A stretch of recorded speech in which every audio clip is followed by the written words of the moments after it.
Hi friends, good morning. आज हम आपको बताएंगे लोकसभा चुनाव 2019 के बारे में ना। जीएस वगैरह में क्वेश्चन से पूछा जाता है कि लोकसभा चुनाव 2019 के कुछ क्वेश्चन आ जाते हैं। पहले तो आप ये देखिएगा कि ये जो लोकसभा 2019 का चुनाव हुआ था, ये 17वीं लोकसभा का चुनाव था। कौन सा क्रम था? 17वीं लोकसभा। और 17वीं लोकसभा के स्पीकर कौन है? ओम बिरला है। याद रखिएगा कौन? ओम क्या नाम है? ओम बिरला। ओम बिरला। और ये जो 17वीं लोकसभा का चुनाव था, ये किस सन में हुआ था और किस महीने में हुआ था? याद रखिएगा। हम लिखते जा रहे हैं, आप लोग सुनते जाइएगा और नोट कर लीजिएगा। लोकसभा चुनाव 11 अप्रैल, किस अप्रैल को? 11 अप्रैल 2019 से 19 मई, किस मई को? 19 मई 2019। 11 अप्रैल 2019 से 19 मई 2019 के बीच में लोकसभा चुनाव 2019 को संपन्न कराया गया। कौन सा चरण था? 17वीं लोकसभा। कौन सा क्रम था? 17वीं। और ये जो चुनाव हुए थे पूरे भारत में, कितने चरण में हुए थे? 7 चरण में। कितने चरण में? 7 चरण में। यानी पूछता है कि लोकसभा 2019 का चुनाव कितने चरण में हुआ था, तो आप क्या बताएंगे? 7 चरण में। अब बात ये आती है कितनी सीटों पर चुनाव हुआ था। तो वर्तमान में लोकसभा कितने सीटें हैं? वर्तमान में लोकसभा की सीट 545 है, जिसमें कि 543 पर क्या होता है? चुनाव होता है। यानी उस पर आप मत देते हैं। 543 पर चुनाव का मतलब है कि 543 पर आप मत देते हैं। मत का मतलब वोट का प्रयोग करते हैं। और दो सीट राष्ट्रपति चुनता है। कौन चुनता है? राष्ट्रपति। किनको? एंग्लो इंडियन को। Anglo Indian.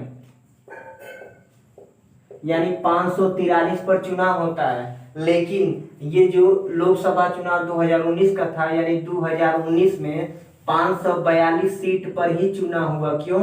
क्योंकि तमिलनाडु समझते जाइएगा, तमिलनाडु के वेल्लोर यानी वेल्लोर लोकसभा की सीट थी। इस वेल्लोर में काफी मात्रा में कैश बरामद हुए, यानी पैसा बरामद होने के नाते इस वेल्लोर की सीट का चुनाव रद्द कर दिया गया था। यानी वेल्लोर सीट का चुनाव रद्द कर दिया गया था। तो अगर क्वेश्चन पूछा जाता है कि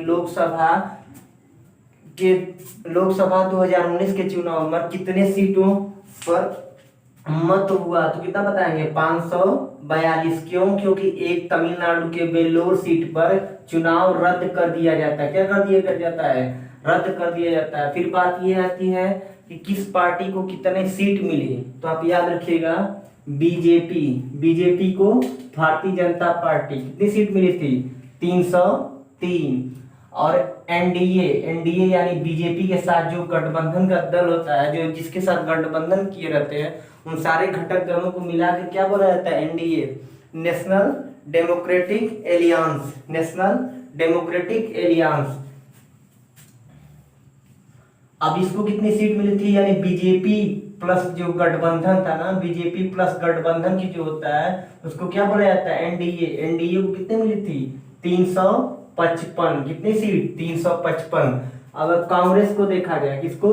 कांग्रेस को, तो कांग्रेस को सीट मिली थी कितनी? 52 सीटें मिली थी। और कांग्रेस के साथ जो जितनी पार्टियां गठबंधन करती है, उसको बोला जाता है यूपीए का मतलब यूनाइटेड प्रोग्रेसिव एलियंस। तो कितनी सीट मिली थी यूपीए को? कितनी मिली थी? 91 सीट। और अन्य को 96 सीट। और अगर देखा जाए तो सेंट्रल में गवर्नमेंट बनाने के लिए, लोकसभा में सरकार बनाने के लिए कितने सीटों की आवश्यकता पड़ती है? 272। यानी अगर 272 आपको मत प्राप्त है, 272 को क्या बोला जाता है? पूर्ण बहुमत। अगर देखा जाए तो अकेले जो है पूर्ण बहुमत किसको मिला था? बीजेपी को। चाहिए था 272, अकेले बीजेपी 303 पा गई। इसीलिए देख रहा है ना, जितना ये फैसले लिए जा रहे हैं, नोटबंदी, चाहे जो संविदा या 50 साल रिटायरमेंट वगैरह जो भी है, ये सब ज्यादा सीट की नौबत है। नहीं तो कम सीट रहती तो सरकार जाने का डर रहता है, तो लोग थोड़ा उस हिसाब से काम करते हैं। ठीक है ना। तो ध्यान देना चाहिए जनता को जिताते समय जो है। ध्यान दीजिएगा इस पे। बीजेपी कितनी सीट? 303। उसके बाद अगर देखा जाए तो एनडीए कितना मिला? 355, यानी उसके गठबंधन दल को। कांग्रेस को मिला था 52 सीट, कितनी? 52। और यूपीए को मिला था 91 और अन्य को 96। बहुमत के लिए कितनी सीट की आवश्यकता होती है? 272। अब अगर आपसे क्वेश्चन ये पूछा जाता है कि 2019 लोकसभा का जो चुनाव था उसमें कितने लोगों ने मतदान दिया था, तो कितने लोगों ने? 90 करोड़ लोगों ने। कितने लोगों ने? 90 करोड़। और कितना परसेंटेज वोट था? कितना बताएंगे? 67.11, यानी 11 बोला जाएगा, 11 तो बोला नहीं जाता है। 67.11% ये जो है कुल मत पड़े थे, परसेंटेज। यानी जो 2019 लोकसभा का चुनाव हुआ था उसमें कितने परसेंट वोट पड़े थे? 67.11। और कितने लोगों ने वोट दिया था? 90 करोड़ लोगों ने। अगर और लोग ये चुनाव संबंधी शिकायत के लिए, चुनाव संबंधी शिकायत के लिए, चुनाव संबंधी शिकायत के लिए कौन सा नंबर जारी किया गया था? 1950। 1950। आप ऐसे भी याद कर सकते हैं कि चुनाव संबंधी जो शिकायत के लिए नंबर जारी किया गया था 1950, तो भारतीय संविधान कब लागू हुआ था? 1950 में। तो इसको याद रखिएगा, क्या? 1950। पहली बार ईवीएम में, इस बार यानी 2019 वाले में ईवीएम मशीन में क्या नया किया गया था? क्वेश्चन अगर पूछता है ईवीएम मशीन में क्या नया किया गया था, तो क्या होगा? उम्मीदवार की फोटो, यानी जब आप वोट यानी मत दे रहे थे, इलेक्ट्रॉनिक वोटिंग मशीन पे आप बटन क्लिक कर रहे थे, तो क्या आ रहा था? उम्मीदवार की फोटो। क्या आ रहा था? उम्मीदवार की फोटो। उम्मीदवार की फोटो। उम्मीदवार की फोटो। ठीक है ना। और आचार संहिता संबंधी शिकायत के लिए, यानी चुनाव में 2019 चुनाव में अगर किसी ने चुनाव संबंधी कोई गड़बड़ी पाई जाती है तो कौन सा ऐप था? कौन सा ऐप लागू किया गया था? C vigil. यानी चुनाव आचार संहिता उल्लंघन के लिए कौन सा ऐप लागू किया गया था? C vigil. कौन सा? C vigil app. हम बोलते जा रहे हैं ना, तो आप लिख लीजिएगा C vigil. C vigil. C vigil नामक ऐप लागू किया गया था। और एक क्वेश्चन पूछा जाता है कि गौरी सावंत, ये गौरी सावंत जो है कहाँ की? गौरी सावंत। गौरी सावंत को किस राज्य का लोकसभा चुनाव में राजदूत बनाया गया था? किस राज्य का? गौरी सावंत को महाराष्ट्र का। कहाँ का? महाराष्ट्र का। महाराष्ट्र। महाराष्ट्र राज्य का इनको चुनावी राजदूत बनाया गया था। अब याद कैसे करेंगे? थोड़ा सा फिल्मी दुनिया में जाइए। शाहरुख खान की बीवी का क्या नाम है? गौरी। गौरी कहाँ रहती है? गौरी खान महाराष्ट्र में। सावंत, राखी सावंत कहाँ से रिलेट है? महाराष्ट्र से।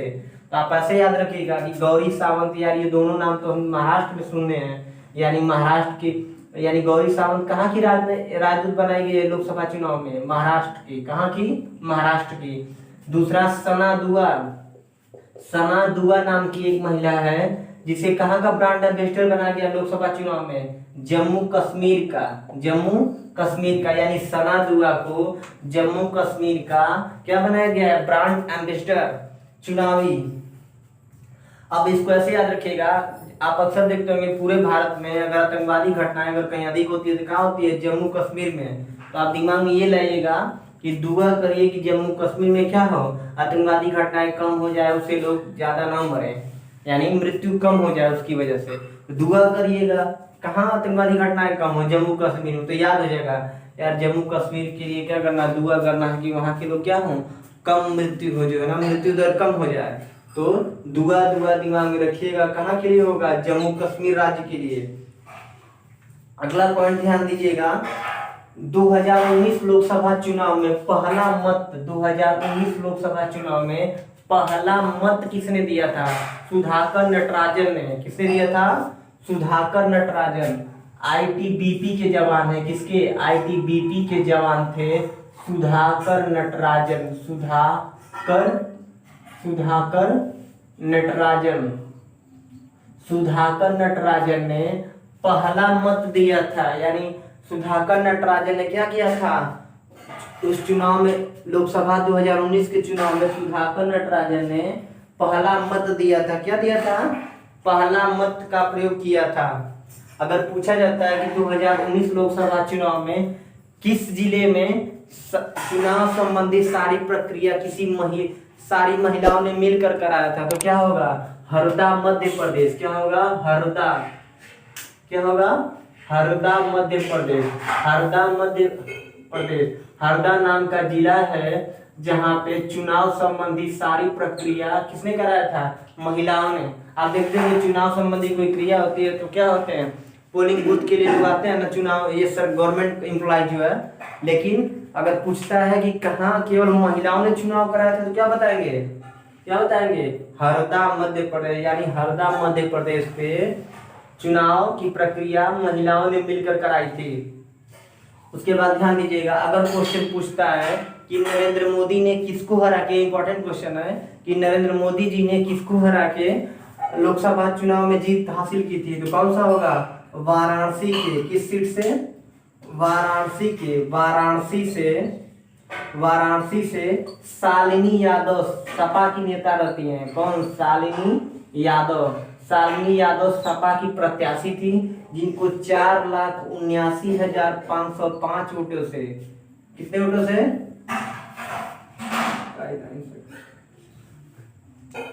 कितने वोटों से? 4,79,505 वोटों से वाराणसी की सीट पर शालिनी यादव को हराया था। किसने जीत दर्ज किया था? नरेंद्र मोदी जी ने। अगर क्वेश्चन पूछा जाता है कि 2019 लोकसभा चुनाव में सर्वाधिक मतों से किसने जो है जीत दर्ज की थी, तो नाम आएगा बीजेपी के प्रत्याशी हैं। बीजेपी के प्रत्याशी कहाँ के? गुजरात के। कहाँ के? गुजरात के नवसारी। कहाँ पे? गुजरात के नवसारी सीट से बीजेपी के प्रत्याशी गुजरात के नवसारी सीट से क्या नाम रहता है उनका? सीआर पाटिल। किसको हराया था? कांग्रेस के प्रत्याशी रहते हैं धर्मेश भाई को। किसको? धर्मेश भाई को हराया था। लिख लीजिएगा, हम लिख नहीं रहे हैं। बीजेपी के प्रत्याशी थे कौन? गुजरात के नवसारी सीट से सीआर पाटिल ने सर्वाधिक मतों से जीत दर्ज की थी। कितने मतों से? 6,68,668 वोटों से, यानी इन्होंने जो जीत दर्ज किया था 6,68,668 वोटों से इन्होंने जीत दर्ज किया था। लगभग 7 लाख ना, याद रखिएगा, सर्वाधिक। अगर पूछता है कि लोकसभा चुनाव 2019 में सबसे कम वोट से कितने जीत दर्ज किया था, तो बीजेपी के प्रत्याशी कौन? बीजेपी के प्रत्याशी मछलीसर कहाँ पे है? जौनपुर में। मछलीसर जौनपुर में, इलाहाबाद जाते समय रास्ते में पड़ता है जौनपुर। मछलीसर सीट पे बीपी सरोज, किसने? बीपी सरोज ने बसपा के प्रत्याशी, बसपा के किस पार्टी के? बसपा के प्रत्याशी टीएन राम को 181 वोटों से हराया। यानी अगर सबसे कम अंतर से किसी ने जीत दर्ज किया था तो बीजेपी के प्रत्याशी बीपी सरोज किस सीट से? मछलीशहर से। किसको हरा के? बसपा के टीएन राम को। ये दिमाग में रखिएगा कि सबसे अधिक वोटों से किसने जीत दर्ज की थी? सीआर पाटिल ने बीजेपी के गुजरात के नवसारी सीट से। किसको हराया था? धर्मेश भाई को। और पूछा जाता है कि सबसे कम वोटों से किसने जीत दर्ज किया था, तो बीजेपी के बीपी सरोज नामक प्रत्याशी हैं, मछलीशहर से जीत दर्ज किया था। किसको हराया था? बसपा के टीएन राम को। कितने वोटों से? 181 वोटों से जीत दर्ज किया था। और पॉइंट ध्यान दीजिएगा, अगर पूछा जाता है कि लोकसभा चुनाव 2019 में सबसे युवा सांसद कौन था? सबसे युवा सांसद तो उड़ीसा के, किस राज्य के? उड़ीसा के। ध्यान दीजिएगा, उड़ीसा के क्योंझार। कौन सी सीट? क्योंझार से चंद्राणी मुर्मू। कौन? चंद्राणी मुर्मू। उम्र 25 वर्ष। उम्र कितनी रहती है? 25 वर्ष। 11वां, यानी सबसे युवा सांसद चंद्राणी मुर्मू, 25 वर्ष, 11वां। अगर क्वेश्चन पूछता है कि सर्वाधिक उम्र दराज यानी सर्वाधिक उम्र का सांसद कौन होता है, कौन सा व्यक्ति था, तो क्या नाम आएगा? फारूक अब्दुल्ला। क्या नाम है? फारूक अब्दुल्ला। उम्र कितनी रहती है? 82 वर्ष। कितनी उम्र? 82 वर्ष। याद रखिएगा कितनी उम्र? 82 वर्ष।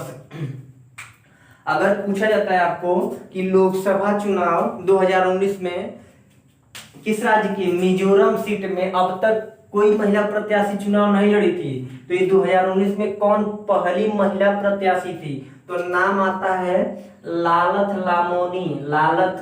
लामोनी। इसको आप ऐसे याद रखिएगा। ये किस राज्य की रहती है? मिजोरम के इतिहास में अब तक की पहली महिला, ये महिला जो थी सांसद का चुनाव लड़ी थी ना, तो ऐसे याद रखिएगा। मौन मीन्स क्या होता है? मौन मीन्स क्या होता है? चुप रहना ना, यानी अब तक जो भी महिलाएं थी चुप थी, यानी चुनाव नहीं लड़ी थी, साइलेंट मोड में थी। अब मौनी, ये देखिए मौन लिखा है, मौनी दिमाग में रखिएगा कि मौनी यानी अब तक की महिलाएं साइलेंट थी। लालथ लामोनी मिजोरम में चुनाव लड़ी। क्वेश्चन अगर पूछता है कि मिजोरम के इतिहास में पहली महिला प्रत्याशी, तो क्या होगा? लालथ लामोनी। ठीक है, ये भूलिएगा मत, ये इंपॉर्टेंट क्वेश्चन है कि अगर पहली महिला प्रत्याशी तो कौन सा होगा? लालथ लामोनी। अगर पूछा जाता है कि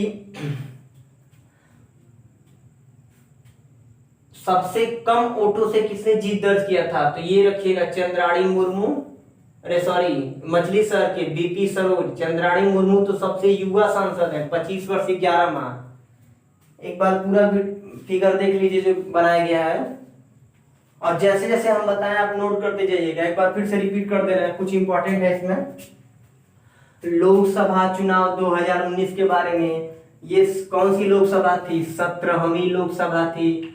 इसके स्पीकर कौन है? ओम बिड़ला जी लोकसभा स्पीकर हैं। लोकसभा चुनाव 2019 का किस समय हुआ था? 11 अप्रैल 2019 से 19 मई 2019 तक। परिणाम कब घोषित किया था? यानी लोकसभा का परिणाम किस दिन घोषित हुआ था? 23 मई। किस दिन? 23 मई 2019, यानी 4 दिन बाद परिणाम आ गया। सोचिए कितना बढ़िया व्यवस्था ना। एग्जाम होता है महीनों सालों लग जाते रिजल्ट आने में, और चुनाव होता है 4 दिन में रिजल्ट आ गया ना। अपने लिए कितना बढ़िया व्यवस्था किए रहते हैं सब। और आपका एग्जाम रिजल्ट आने में 5 साल लगेगा, 10 साल लगेगा, 4 महीने लगेगा, 6 महीने लगेगा, कोई क्लियर नहीं है। देख लीजिए, चुनाव हुआ 7 चरण में, रिजल्ट 4 दिन में आ गया। जो है एक दिन नहीं कोर्ट में जाएंगे ये सब, छोड़िए, सिस्टम है सब भारत का। अब बात आती है, यहाँ से देखिए 11 अप्रैल 2019 से लेके 19 मई 2019 तक चुनाव हुआ। कितने चरण में हुआ था? 7 चरण में। और परिणाम घोषित हुआ था 23 मई 2019। कितना मई? 23 मई। यहाँ पे देखिएगा 23 मई 2019 को। और कितने सीट वर्तमान में, कितनी लोकसभा सीट है? 545। कितनी सीट है? 545।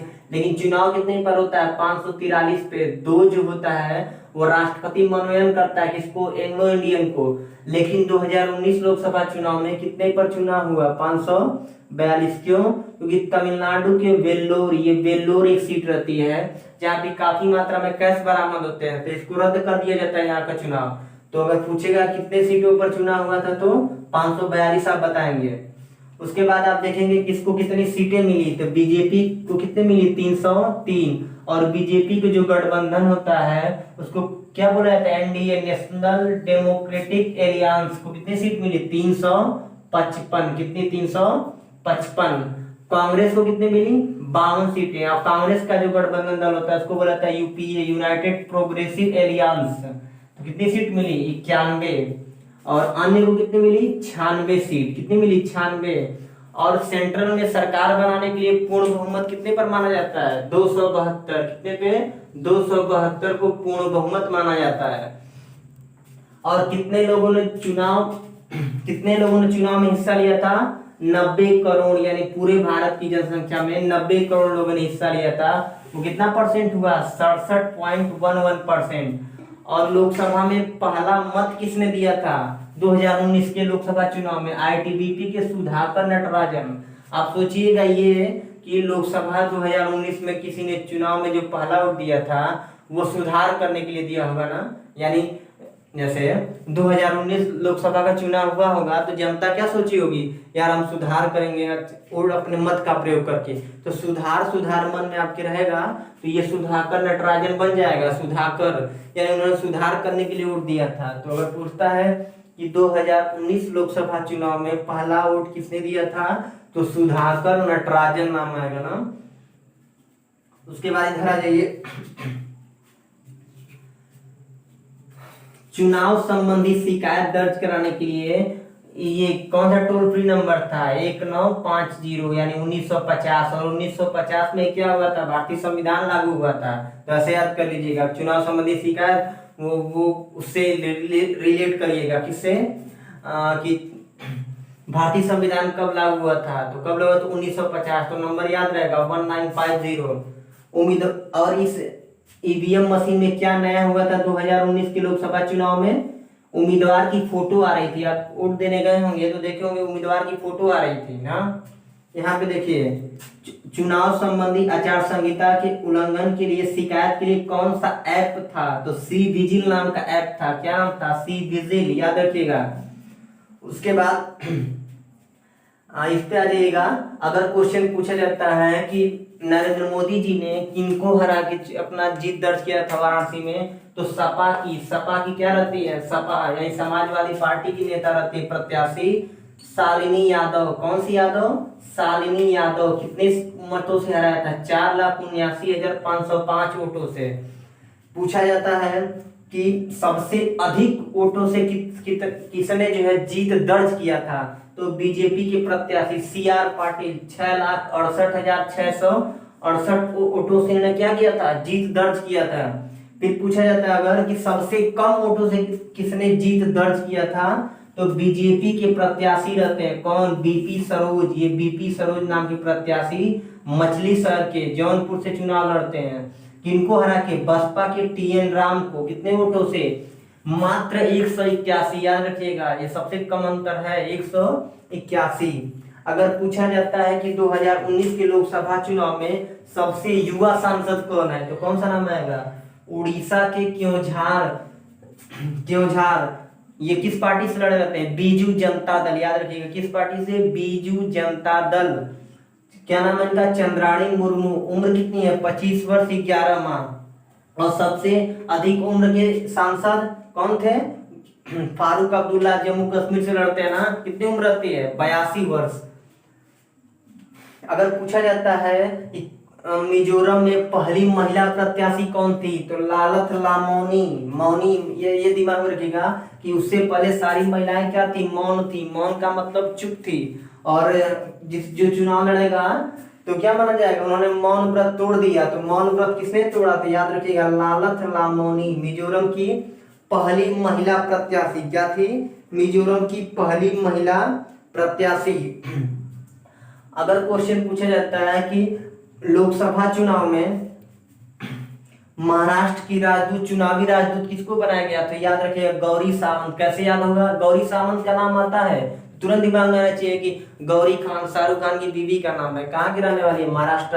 यहाँ पे उससे कोई मतलब नहीं है, बस मैं कनेक्ट कर रहा हूँ याद करने के लिए कि गौरी नाम की महिला, गौरी खान फेमस है ना। तो आप देखेंगे न्यूज वगैरह में कि बोला जाता है कि गौरी खान ने इवेंट किया, कोई पार्टी वगैरह का नाम आता है। तो गौरी खान यानी कहाँ की है? और राखी सावंत भी सुने होंगे, तो दोनों कहाँ की है? महाराष्ट्र की। तो दिमाग में तुरंत आना चाहिए कि गौरी सावंत कहाँ की है? महाराष्ट्र की। ठीक है ना। तो याद कर लीजिएगा कि महाराष्ट्र की चुनावी राजदूत किसको बनाया गया था? गौरी सावंत। पूछा जाता है कि जम्मू कश्मीर के चुनाव की ब्रांड एम्बेसडर कौन थे? सना दुआ करिएगा कि जम्मू कश्मीर में लोग क्या हो? जिंदा रहे, मरे नहीं, क्योंकि ज्यादातर आतंकवादी घटनाएं वहीं पे होती है ना, तो जम्मू कश्मीर के लिए क्या करिएगा, दुआ करिएगा। यानी अगर सना दुआ दिखता है ऑप्शन में आ गया जम्मू कश्मीर, महाराष्ट्र, उत्तर प्रदेश, छत्तीसगढ़, तो तुरंत आप सोचिएगा कि सबसे अधिक लड़ाई वगैरह कहाँ होती है, जम्मू कश्मीर में, तो वहीं पे ज्यादा लोग मरते हैं, तो वहीं ज्यादा दुआ की आवश्यकता है, तो सना दुआ याद रखिएगा। उसके बाद अगर पूछा जाता है कि पूरे 2019 लोकसभा चुनाव में कौन सा ऐसा जिला था जहां पे सारी प्रक्रिया महिलाओं ने कराई थी, यानी चुनाव संबंधी सारी प्रक्रिया किसने कराई थी, महिलाओं ने, तो हरदा मध्य प्रदेश, हरदा मध्य प्रदेश। मध्य प्रदेश राज्य में हरदा नामक जिला, कौन सा जिला, कौन सा जिला, हरदा, याद रखिएगा। अगर क्वेश्चन पूछा जाता है आपसे कि कौन ऐसी लोकसभा सीट थी जहां पे सारी प्रक्रिया महिलाओं ने कराई थी, तो हरदा मध्य प्रदेश। सारे सारे पॉइंट आपको समझ में आ गए होंगे, जो भी हमने बोला है ना उसको लिख लीजिएगा, लिख लेंगे सब याद हो जाएगा। कुछ है नहीं लोकसभा चुनाव में, कुछ इंपॉर्टेंट थे हम आपको बता दिए। ये पॉइंट सारे किसके हैं, लोकसभा चुनाव 2019, ध्यान रखिएगा यहाँ पे 2019, 5 साल पे चुनाव होता है ना, तो अगला लोकसभा चुनाव कब होगा, 2024 में। किस सन में, 2024 में, 2024 में। और 2024 में कौन सा क्रम होगा, 18वीं लोकसभा होगा। कौन सा क्रम, 18वीं लोकसभा का चुनाव होगा। 2019 में कौन सा क्रम है, 17वीं। पूरे देश में कितने चरण पे चुनाव हुआ था, 7 चरण में। अब किस दिन परिणाम घोषित हुआ था, 23 मई 2019 को। समझ में आ गया होगा आपको, ठीक है ना। आप ये वीडियो डाउनलोड करिएगा, जो जो हम बोले हैं पूरा लिखिएगा, उसके सामने लिख दीजिएगा, ठीक है ना, तभी याद होगा। 2-3 बार वीडियो सुना करिए। Thank you.